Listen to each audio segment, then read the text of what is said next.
7 years, yep, that's how long an 84-month loan is. Think about it. You'll still be making payments on that old truck when your kids outgrow their car seats and start driving it themselves. Now, let's talk about why so many people are going with these long-term loans in the first place. Prices on new vehicles have shot through the roof. $50,000 for a truck, that's just not unheard of anymore. It's actually the norm. And the higher the price, the more people focus on one thing, the monthly payment. And see, and dealers know this. That's why you hear lines like, oh, don't worry, it's only $700 a month.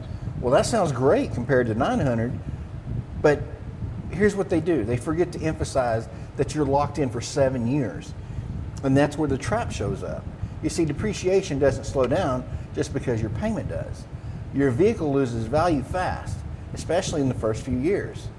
So for at least half the loan, you're what we call upside down, which means you owe more on the vehicle than what it's worth. Let me give you a real life example. The other day we sold a Silverado pickup for $53,943 plus Texas taxes and fees. The bottom line, the amount they financed was $57,833.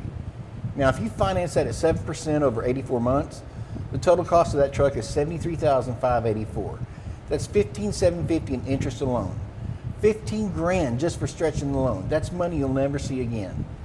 And when life happens, maybe you need to trade, maybe you just want something different. You end up rolling that negative equity into the next deal.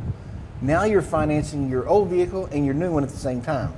It's like dragging your ex's baggage into every new relationship. And trust me, it adds up. Now, I'm not going to say that an 84-month loan is always the worst option. For some people, it makes sense. If you plan to keep that vehicle the full 7 years, take care of it, and maybe use the lower payments to free up some cash flow, it can work. The problem is most people swap vehicles every 2 to 3 years. And if that's you, an 84-month loan almost guarantees you'll be upside down. So what's the better play?